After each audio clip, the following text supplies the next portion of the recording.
जय बाबा। अम, मैं श्रृंगार तिवारी आज आप लोगों से मेरी मदर इन लॉ कोकिला तिवारी के अनुभव कुछ शेयर करना चाहती हूँ आपके साथ में। मेरे मदर इन लॉ जिनका नाम है कोकिला तिवारी और father in law Bhagirath Tiwari, इन दोनों को बाबा का बहुत ज्यादा सहवास मिला है और इसी कारण से उनके बहुत सारे अनुभव अपनी जिंदगी में रहे हैं जो बहुत कम लोगों को मिलते हैं। और उन्होंने अपने अनुभव लिखे हैं और हिंदी में लिखे हैं उन्होंने उनके अनुभव। और शुरुआत करते वक्त मैं शुरू करने के पहले उन्हीं के शब्दों में उन्हीं के लिखे हुए लाइंस आपके सामने प्रस्तुत करना चाहती हूँ। उन्होंने लिखा था शुरुआत में, जब आदमी को सहज कुछ प्राप्त हो जाता है तो उसे अपने भाग्य का अनुमान नहीं होता।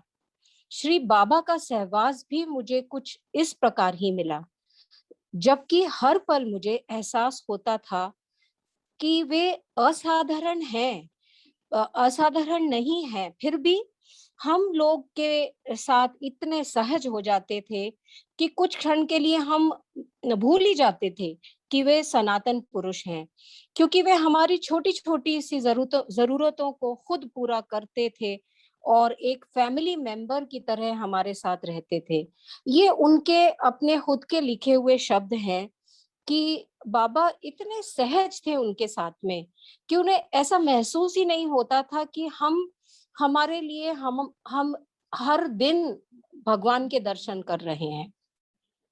तो आज मैं अपनी मदर इन लॉ कोकिला तिवारी उनके अनुभव शेयर करना चाहती हूँ।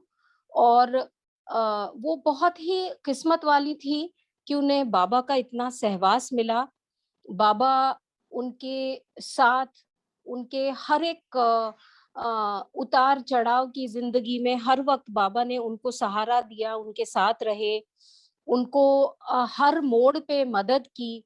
ये बिरले ही लोग होते हैं, कुछ ही लोग होते हैं, किस्मत वाले लोग होते हैं जिन्हें इस प्रकार की बाबा की ओर से ब्लेसिंग्स मिलती होंगी। ऐसे बहुत ही कम लोग होते हैं। उनमें से आज मैं अपनी मदर इन लॉ कोकिला तिवारी के एक्सपीरियंस शेयर करना चाहती हूँ। मैं उन्हें मम्मी, क्योंकि मैं उन्हें मम्मी ही बुलाया करती थी, इसीलिए मैं उन्हें मम्मी कहकर बुलाऊंगी। और मेरे जो ससुर थे भगीरथ तिवारी, जो बाबा की मंडली में थे और जिनकी वजह से मेरी मदर इन लॉ यानी मेरी मम्मी या मेरी कोकिला तिवारी बाबा को के सहवास में आई और उनसे उनकी मुलाकात हुई और उनके शरण में रही हैं। तो मैं शुरू में ये कहना चाहूंगी कि ये बताना चाहती हूँ कि मम्मी बाबा के मतलब के पास आई कैसे, क्योंकि मम्मी इंदौर की थी और इंदौर में इसके पहले उन्होंने कभी बाबा का नाम भी नहीं सुना था। और ये अराउंड मेरे ख्याल से 1947 के आसपास की बात होगी। लेकिन शुरुआत ऐसी हुई कि मेरे पप्पा यानी ससुर भगीरथ तिवारी, जो कि बाबा की मंडली में रहते थे बाबा के साथ में जब वो 10 साल के थे। और उनकी मुलाकात भी बाबा से जब हुई जब वो 10-12 साल के थे। और 10 साल की उम्र में ही उनकी माता का इंतकाल हो गया या उनकी बाद माता गुजर गई। और जब वो 12 साल के थे तो उनके पिताजी भी चले गए। तब बाबा ने उनसे पूछा था कि तू रोया था जब तेरे माता पिता गुजरे तब? तो पापा ने कहा कि नहीं बाबा। तब बाबा ने उनसे कहा था कि तेरा माता और पिता मैं ही हूँ, तू चिंता मत कर। और कभी भी कोई भी मुश्किल हो मैं तेरे साथ हूँ। इस तरीके से बाबा ने उनसे कहा था। और उन्होंने ये भी कहा था कि मैं तेरा माँ बाप माता पिता मैं ही हूँ और मैं तेरी देख रेख करूंगा। और इस तरीके से दिन आगे बढ़ने लगे। कुछ दिनों के बाद में बाबा ने पापा से पूछा कि तेरे शादी करने के कोई इरादे नहीं है क्या? तू शादी नहीं करना चाहता है क्या? तो पापा ने कहा कि हाँ बाबा, आपने कहा था कि आप ही सब मुझे देख-रेख करेंगे, आप जैसा कहें। तो बाबा ने कहा कि ठीक है, तू अपने लिए लड़की ढूँढ। अब जब लड़की ढूँढने की बात आई, तो मध्य प्रदेश में हमारे ब्राह्मण समाज के लोग बहुत सारे रहते हैं। तो पापा इसीलिए लड़की देखने के चक्कर में इंदौर पहुँचे और इंदौर में बहुत सारी लड़कियाँ थी, उसमें सबसे बड़ी मम्मी थीं और उन्हें उन्होंने पसंद किया। और उस वक़्त मम्मी सिर्फ़ 14 साल की थी और ऐसा था कि मम्मी के ऑलरेडी 4 बहनें थी और उस ज़माने में लड़कियों की शादी जल्दी हो जाया करती थी और ना ही लड़की से पूछा भी जाता था कि तुझे शादी करनी है या नहीं करनी है। तो पापा ने मम्मी को पसंद किया, मम्मी देखने में खूबसूरत थीं और इस तरीके से बात पक्की हुई, उनसे पूछा भी नहीं गया कि तुझे लड़का पसंद है या नहीं पसंद है क्योंकि उस ज़माने में ऐसा हुआ ही नहीं करता था। लेकिन मम्मी को ये पता चला कि पापा के कोई गुरु हैं और वो किसी गुरु के साथ रहते हैं और गुरु में उनका बहुत विश्वास है। मम्मी ने इसके पहले कभी भी मेहर बाबा का नाम नहीं सुना था और इसीलिए उन्हें लगा कि गुरु मतलब ऐसे ही होगा जो भगवे कपड़े पहनता है, साधु होते हैं जो, और उन्हें कुछ ये ठीक नहीं लगा कि अगर मेरा होने वाला हस्बैंड जो है, अगर वो किसी गुरु को इतना ज़्यादा मानता है तो कहीं मुझे भी तो गुरु की सेवा नहीं करनी पड़ेगी, कहीं मुझे भी तो भगवे कपड़े नहीं पहनने पड़ेंगे और जो एक टिपिकल साधु हमारे यहाँ होते हैं, ऐसा ख़्याल उनके दिमाग में आया। लेकिन ख़ैर उनकी शादी हुई और जब पप्पा पहली बार मम्मी को बाबा के सामने लेके गए, तो मम्मी ने लिखा है कि वो देखती ही रह गईं। इतनी खूबसूरत उन्हें दिखाई दिए पप्पा और सॉरी नॉट पप्पा बट बाबा, इतने खूबसूरत दिखाई दिए उन्हें कि वो लिखती हैं कि उन्होंने इतना खूबसूरत इंसान अभी तक देखा ही नहीं था। एक उनके चेहरे पे चमक थी और उन्होंने मम्मी को, क्योंकि उस वक़्त मम्मी बहुत छोटी भी थी, 14-15 साल की थी, बाबा ने बिल्कुल अच्छी तरह वेलकम किया और साथ में उन्हें एक संतरा और एक गुलाब दिया, पहली बार जब वो मिली थी। और ये जब संतरा और गुलाब दिया, तो गुलाब को देखते हुए अ, मम्मी के कुछ हाव-भाव देख के बाबा को ऐसा लगा कि इसके मन में ज़रूर कुछ चल रहा है, जो शायद बाबा ने पढ़ भी लिया।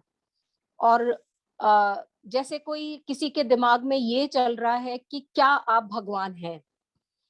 हालाँकि मम्मी ने ये कहा नहीं था, लेकिन शायद बाबा बाबा तो भगवान है, बाबा समझ ही गए कि सामने वाले के दिमाग में क्या चल रहा है। तो उन्होंने मम्मी को कहा कि ये तूने गुलाब देखा क्या? तो मम्मी ने कहा, "हाँ, इसकी तुझे खुशबू दिखाई दे रही है क्या?" तो मम्मी ने कहा कि नहीं। तब बाबा ने कहा कि मैं ये खुशबू के समान हूँ, जो दिखाई नहीं देता, लेकिन है। तो इस तरीके से उन्होंने एक छोटी दुनियादारी तक नहीं समझती थी।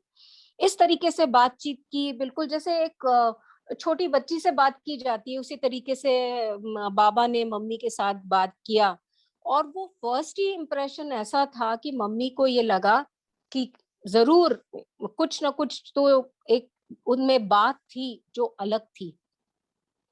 उसके बाद में ये पहली बार उनकी मुलाकात हुई थी बाबा से और उससे ही वो बहुत ज़्यादा बाबा के कह लीजिए कि बाबा के लिए उनको एक बहुत ज़्यादा श्रद्धा निर्माण हो गई थी। पहले ही अनुभव में ऐसा हुआ था। अब अ, ऐसा था कि पापा जो थे वो यहाँ से अहमदनगर से कुछ दूर पारनेर में रहते थे और वहाँ उनके भाई थे, उनकी फैमिली थी और उनके साथ ये रह रहे थे। लेकिन बाबा ने पापा से कहा कि तू अहमदनगर क्यों नहीं शिफ्ट हो जाता? तो अब बाबा ने जब कहा कि अहमदनगर क्यों नहीं शिफ्ट हो जाता, तो पापा ने कहा ठीक है। और बाबा ने ये भी कहा कि कोई किराए का घर अहमदनगर में देख लो। पापा ने काफी कोशिश की लेकिन उन्हें कोई भी घर मिला ही नहीं। फिर बाबा ने कहा कि ठीक है, मैं इंतजाम करवाता हूँ। ये जो आइस फैक्ट्री है, जहाँ अभी मंडली रहती है, जेंट्स मंडली रहती है, ये हम लोग खाली करने वाले हैं। और उसी के करीब थोड़े डिस्टेंस पे लेडीज मंडली रहा करती थी। तो तुम क्यों नहीं इसी मकान में शिफ्ट हो जाते हो? ये आइस फैक्ट्री थी। आइस फैक्ट्री अगर जो अहमदनगर में आते हैं और उसे जानते हैं, तो अभी जो वहां पे होटल बनी है थापर जिन, वहां आइस फैक्ट्री थी। और बड़ा बंगला था और सुनसान था। पीछे तो बहुत ही बड़ा ग्राउंड था, बहुत ही सुनसान सी जगह थी। लेकिन बाबा ने कहा कि ठीक है, अगर तुम्हें कोई जगह नहीं मिल रही है, तो ये लेडी जेंट्स मंथली इसे खाली कर ही रही हैं, तो आप लोग यहाँ पे आके शिफ्ट हो जाइए। और बाबा ने एक समय दिया, दिया कि इस वक्त तुम्हें आइस फैक्ट्री में अपना सामान लेके आना है। अब पप्पा का धंधा था ट्रक का, तो इन्होंने ट्रक में सारा सामान रखा। और उनके भाई बड़े नाराज हुए कि तुम लोग घर छोड़ के जा रहे हो, इसीलिए नाराज हुए, इसीलिए उन्होंने कुछ सामान भी नहीं दिया। तो ट्रक में इन्होंने अपना सामान रखा और आइस फैक्ट्री में पहुंचे। पहुंचने के पहले मम्मी सोच रही थी कि हे भगवान, कोई हमें देखे नहीं, क्योंकि हम तो ट्रक में आ रहे हैं और हमारे पास कुछ सामान भी नहीं है, कोई नहीं मिले तो अच्छा है। लेकिन जब वहां पहुंचे तो उन्होंने देखा कि बाबा उनका इंतजार ही कर रहे थे। बाबा अपनी कमर पे दोनों हाथ रख के खड़े हुए थे और बाबा उनका इंतजार कर रहे थे। और ये लोग ट्रक से उतरे, दोनों के हाथ में एक ट्रंक थी और एक बेडिंग था। बाबा ने कहा, बस तुम्हारे पास इतना ही सामान है क्या? तो पापा ने कहा कि हाँ, हमारे पास इतना ही सामान है। तो बाबा ने कहा, फिर तुम खाना कैसे बनाओगे? अच्छा, ऐसा करता हूँ कि 4-5 दिन तक मैं तुम्हारे लिए खाना लेके आया करूंगा। और 4-5 दिन तक बाबा उनके लिए खाना लेकर आते। और इनके पास बैठने के लिए कुछ था भी नहीं, तो एक चटाई सी दी गई जिसपे ये बैठ के खाना खाया करते थे। और ये 4-5 दिन कुछ चला होगा और बाबा ही खुद रोज आते थे कार में खाना लेके सर्वेंट के साथ में। और खाना जो है दोनों बैठ के खाते, बाबा देखते रहते। मम्मी बहुत शाय फील करती थी, बहुत शर्म आती थी उनको कि मैं खाना खा रही हूँ। और बाबा की तरफ जब भी वो देखती तो बाबा उनकी तरफ ही देखते रहते और कहते कि अच्छी तरह खा, पेट भर के खा। ये हर टाइम बाबा मम्मी को कहते रहते कि अच्छी तरह खा। जब खाना खत्म हुआ तो मम्मी ने सारी प्लेट्स उठाई और मम्मी धोने के लिए पहुंची जहाँ पे बर्तन साफ किए जाते थे। तो जैसे ही वो झुकी और प्लेट साफ करने के लिए कि बाबा ने चुटकी बजाई, तो मम्मी ने मुड़ के देखा तो बाबा भी उनके पीछे पीछे आए थे। बाबा ने इशारे से कहा कि नहीं, तू बर्तन नहीं धोएगी। उन्होंने क्लैप किया, ताली बजाई और एक सर्वेंट को बुलाया और कहा कि ये बर्तन तुम धो। और इस तरीके से ये एक अनुभव मम्मी को मिला कि पापा कितना ध्यान, नॉट सॉरी पापा मैं कह रही हूँ, आई मीन बाबा, बाबा कितना ध्यान देते थे छोटी छोटी चीजों में। और दूसरी बड़ी ही इंटरेस्टिंग अनुभव उनके ये रहे कि पापा का धंधा था ट्रक का। और ट्रक का धंधा होने की वजह से वो बहुत बाहर रहा करते थे। मम्मी दिन भर अकेली रहती थी। और तो इसीलिए बाबा ने कहा कि ये अकेली रहती है, तो क्यों ना कोकिला को या मम्मी को हमारे साथ पिक्चर देखने के लिए भेज देना। उस वक्त बाबा और बाबा की मंडली, एक सरोज थिएटर था जो कि बाद में दीपाली और अभी तो बंद है, जो बिल्कुल सेंटर के ऑपोजिट है।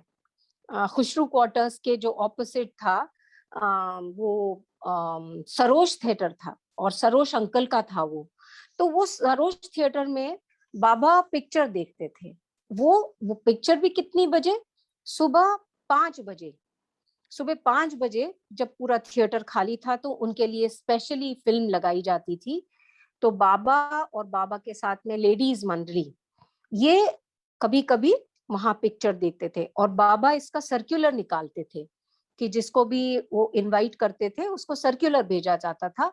और बाबा को लगा कि मम्मी अकेली हैं, मम्मी के कोई कंपनी नहीं है, तो उन्होंने कहा कि तुम भी हमारे साथ पिक्चर देखने के लिए आया करो। तो सर्कुलर जब भेजा फर्स्ट टाइम, तो मम्मी तो बहुत खुश कि मुझे तो बाबा के साथ में और वो भी मंडली के साथ में पिक्चर देखना मिलेगा। तो बहुत खुश हो गई। पहली बार साइकिल, उस जमाने में साइकिल थी उनके पास में, तो साइकिल पे वो बैठी और पप्पा साइकिल से सरोज थिएटर तक छोड़ने के लिए, आइस फैक्ट्री से सरोज थिएटर छोड़ने के लिए निकले। मम्मी जरा सकुचा रही थी कि साइकिल से जा रहे हैं, कैसा लगेगा, कोई देखेगा तो क्या कहेगा, थोड़ा सा उनको कुछ शर्म सी आ रही थी साइकिल पे जाने से।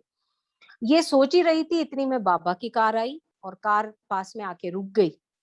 और मेहरा आंटी ने दरवाजा खोला और बाबा ने इशारा किया कि आजा बैठ जा, क्योंकि पिक्चर तो लेडीज के लिए ही था और पापा मम्मी को छोड़ के ही आने वाले थे।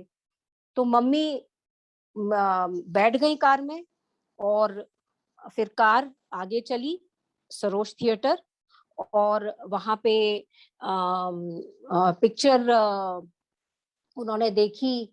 और बाबा बैठा करते थे, बाबा के एक साइड मेहरा आंटी रहती थी, एक साइड मनी आंटी बैठती थी। मेहरा आंटी के साइड में मम्मी को बिठाया जाता था।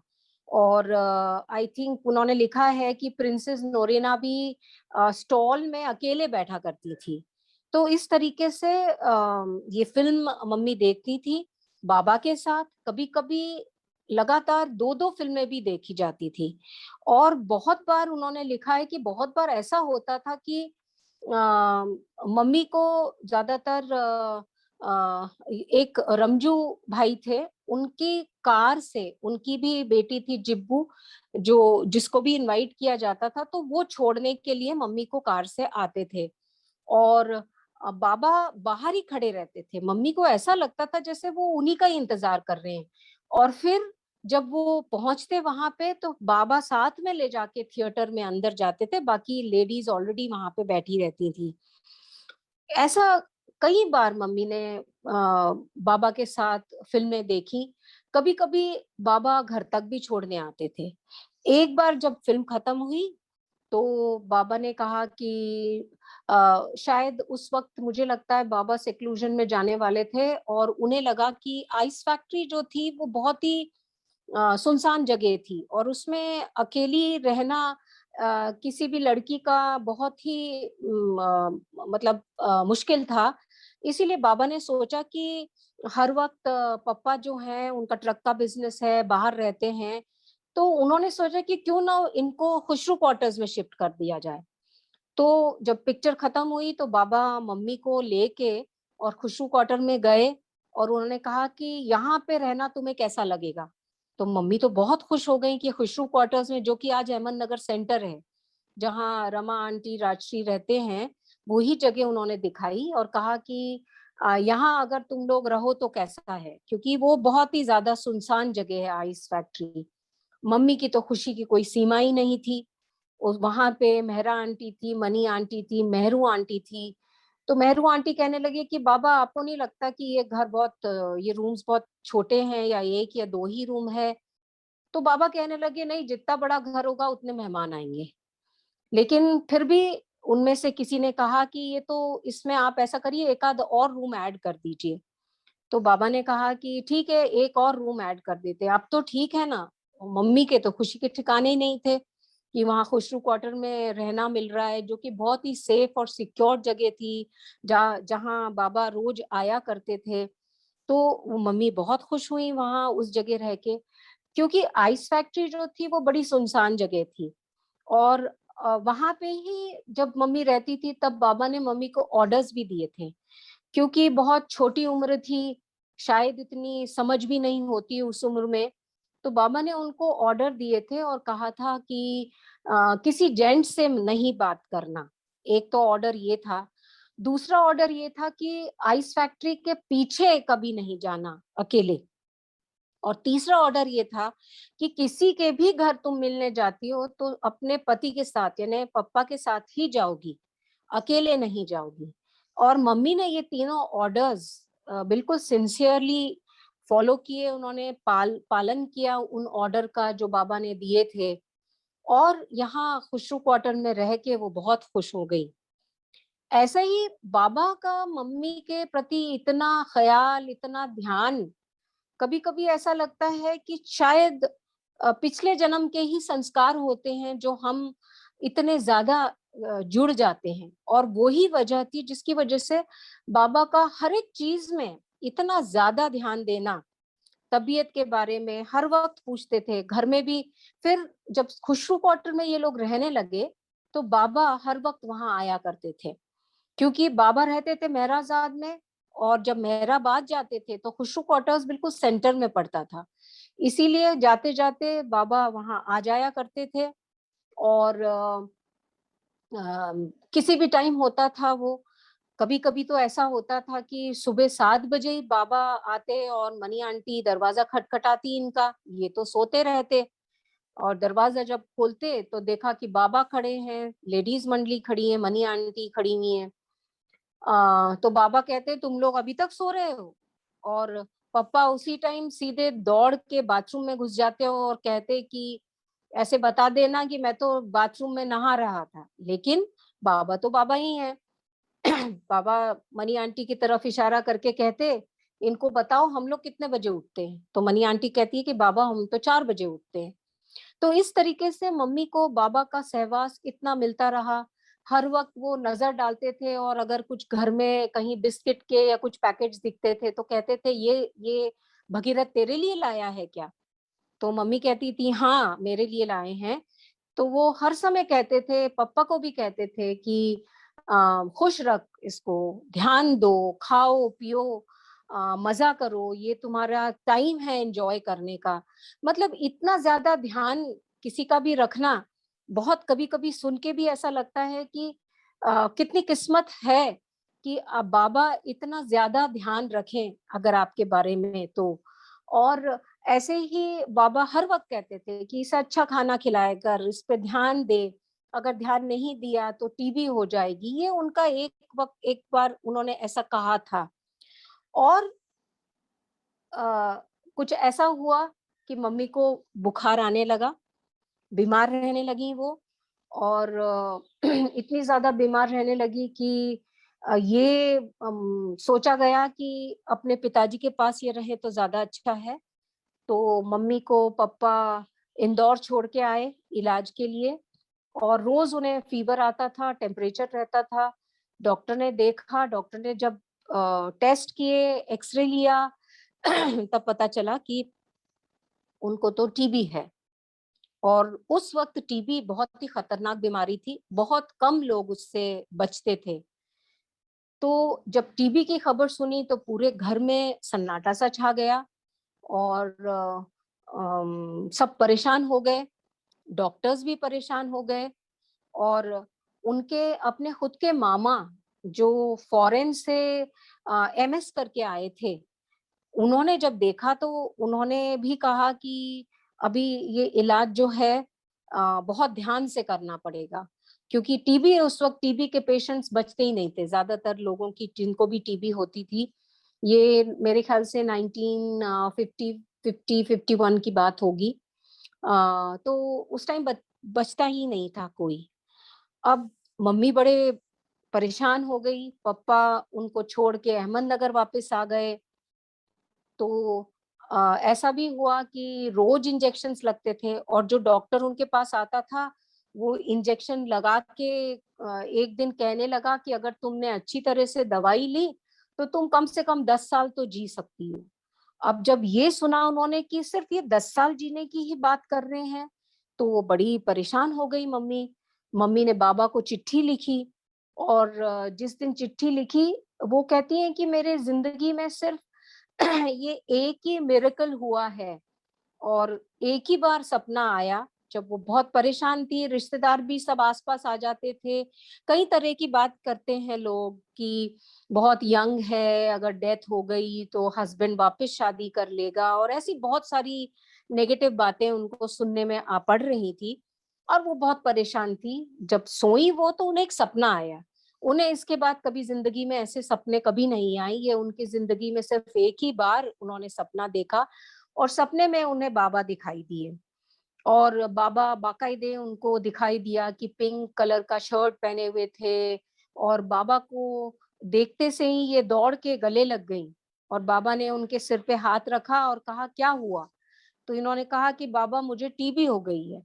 तो बाबा ने कहा सपने में ही कि किसने कहा तुझे टीबी हो गई है? तो मम्मी ने कहा कि सभी लोग कहते हैं मुझे। बाबा ने कहा कि जब तक मैं नहीं कहूँगा तब तक तू इसे सच नहीं मानना। ये तो एक सपना था, लेकिन जब वो सुबह उठी तो दूसरे दिन उनको बाबा की चिट्ठी मिली। बाबा ने सारे परिवार का हालचाल भी पूछा था, और पापा ने उसमें ये भी लिखा था कि मेरी नज़र तेरे पे है, तो तू चिंता मत कर।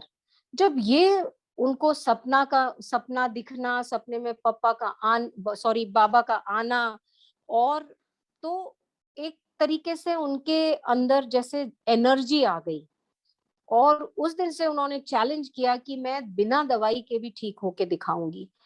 और फिर उन्होंने सिंसियरली उनका इलाज शुरू हो गया, और वो काफी स्वस्थ हो गई। और उसके बाद में फिर अहमदनगर फिर से वापस आई वो, और उस वक्त खुशरू क्वार्टर्स में ही रहती थी। और एक और इंसिडेंट है उनका जो काफी इंटरेस्टिंग है। वो उन्होंने उसमें लिखा है कि खुशरू क्वार्टर्स में पिरोजा रहती थी। पिरोजा जो थी वो अदी काका की सिस्टर थी, वो वहाँ रहती थी, और उनके साथ कुछ अनबन होती रहती थी। मम्मी का उनका कुछ न कुछ अ, अनबन होती थी, कुछ जमता नहीं था, कुछ सब मम्मी उनसे परेशान थी, कहने का मतलब।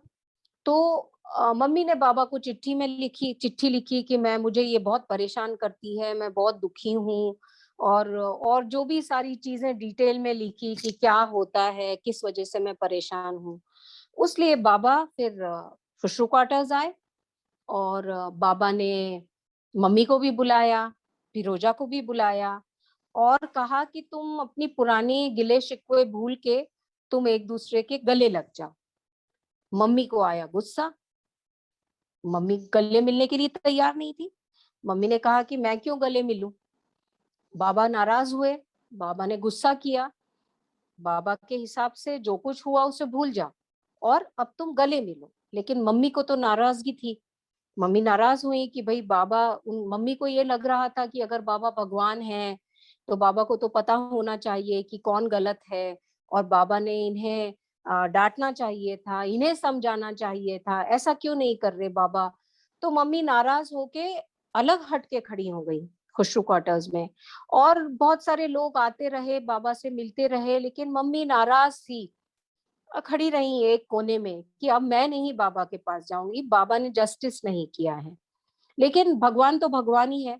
बाबा जब कार में बैठे और उन्होंने मम्मी की तरफ देखा, मम्मी एक खंबे के पास में खड़ी थी, और ज़्यादातर आदमी झुक के या बाबा को प्रणाम करते हैं, पर मम्मी तो नाराज़ खड़ी।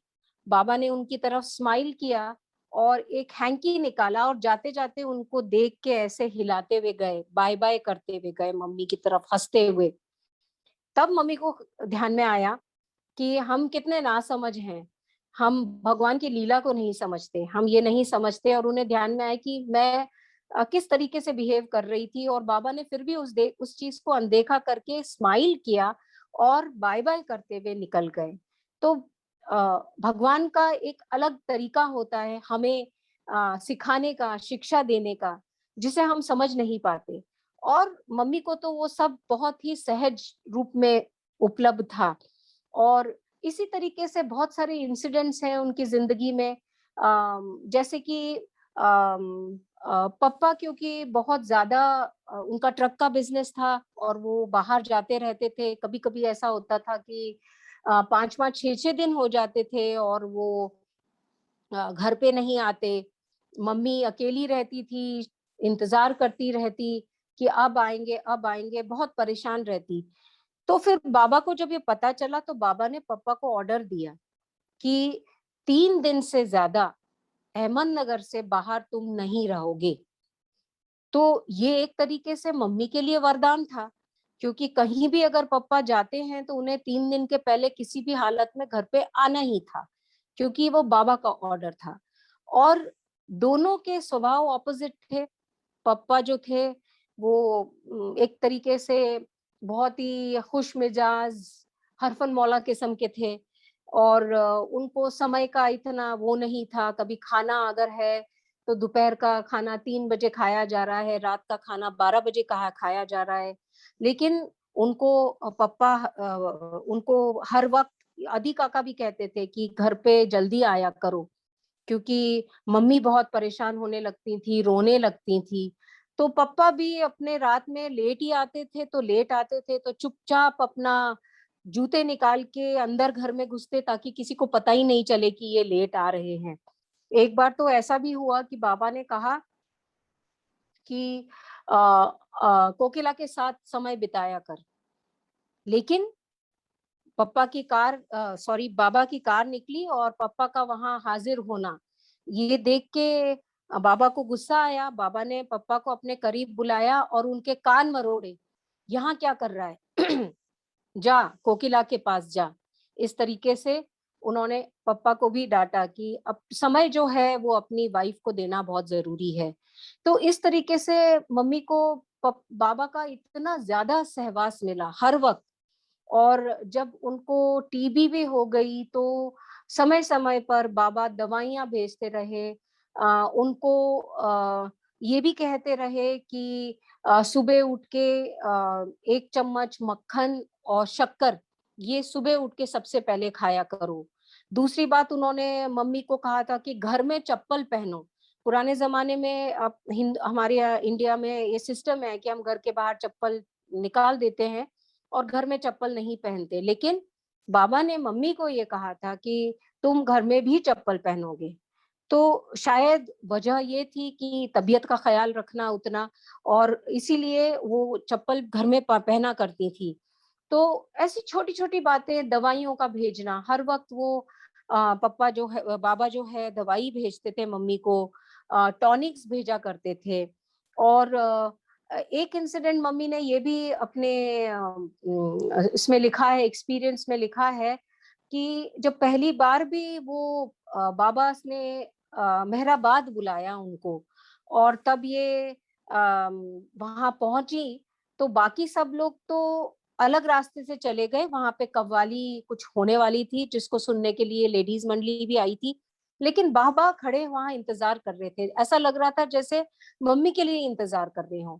और जब वहाँ मम्मी पहुँची तो उन्होंने बाकी सब लोगों को इशारा किया कि आप लोग जहाँ कव्वाली है वहाँ चलिए और मम्मी को साथ में लेके वो अंदर गए और उन्होंने सभी को इंट्रोड्यूस किया जो वहाँ पे मनी आंटी थी, मेहरा आंटी थी, एलिज़ाबेथ पैटरसन थी। वो सबको से इंट्रोडक्शन मम्मी का करवाया। मम्मी उसमें ये भी कहती हैं कि कुछ उस वक़्त कुछ समझता नहीं था, मुँह में पान है और थोड़ा-सा पान इधर से निकल भी रहा है। वो इतनी छोटी उम्र थी कि कुछ समझ में नहीं आता था, लेकिन बाबा का फिर भी उनकी तरफ पूरा ध्यान रहता था, उतना ही तबीयत का भी ख़्याल रखते थे। इस तरीके से मम्मी को बाबा का बहुत ज़्यादा सहवास मिला। इतना शायद बहुत कम लोगों को मिलता है।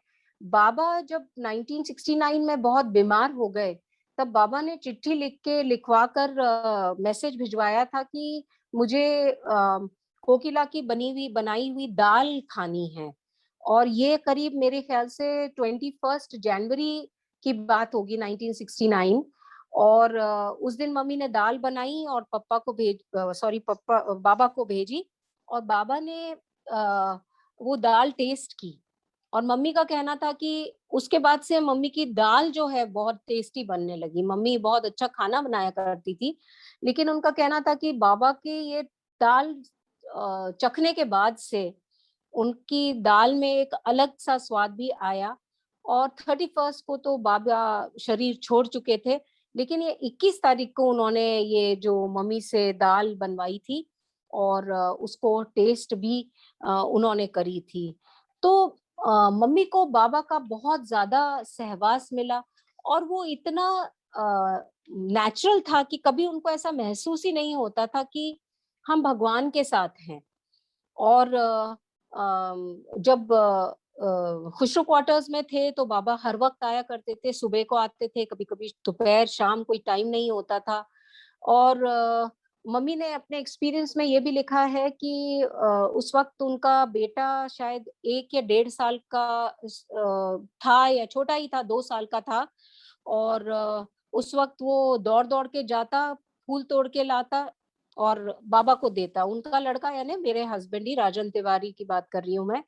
तो वो फूल तोड़ के बार-बार बाबा को लाके देता था। तो बाबा ने मम्मी को, पापा को बुलाया और कहा कि ये तो बड़ा शैतान बच्चा है।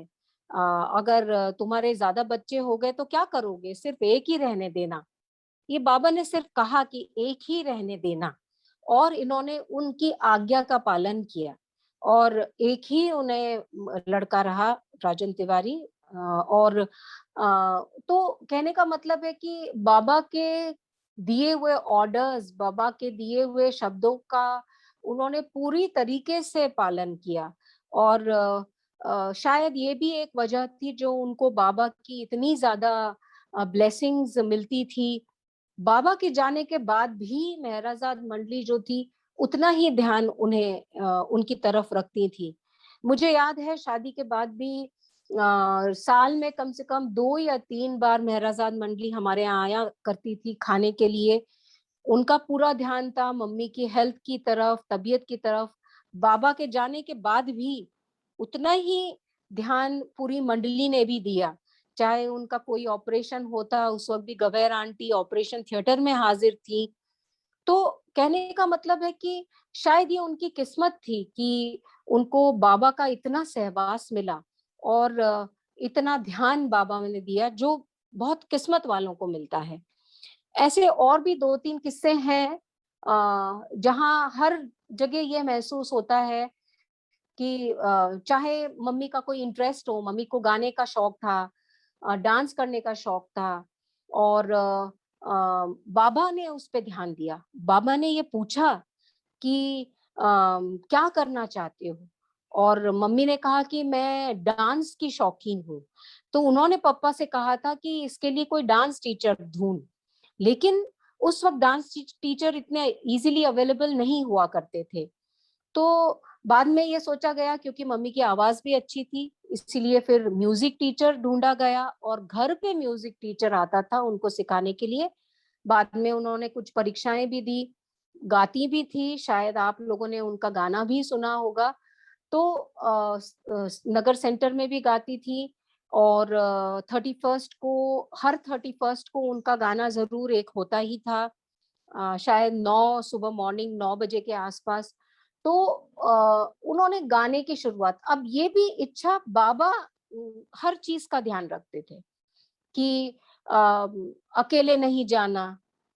दूसरा एक इंसिडेंट मुझे ख़्याल आता है जब वो शादी उनकी हुई थी और वो 8th क्लास में थी तो वो फेल हो गई। 8th क्लास में जब फेल हो गई तो बाबा से मिलने के लिए गए पापा-मम्मी, तो बाबा ने कहा कि ये क्यों इतना उदास दिखाई दे रही है? पापा से पूछा, क्यों उदास दिख रही हैं आज ये? तो पापा ने कहा कि बाबा उदास इसलिए हैं क्योंकि ये फेल हो गई है 8th क्लास में। तो बाबा कहने लगे कि पढ़ना चाहती हो तुम? तो मम्मी ने कहा हाँ, तो उन्होंने कहा कि क्यों ना अहमदनगर में ही एडमिशन दे दिया जाए। लेकिन मम्मी के पास कोई सर्टिफिकेट ही नहीं था। मम्मी सर्टिफिकेट जानबूझकर नहीं लेके आई थी, क्योंकि अगर सर्टिफिकेट दिखाएँगे तो उसी क्लास में बैठना पड़ेगा। तो फिर पापा ने सरोज अंकल को जो उस वक़्त मेयर थे, बुलाया और कहा कि इसको किसी स्कूल में एडमिशन दिलवा दो।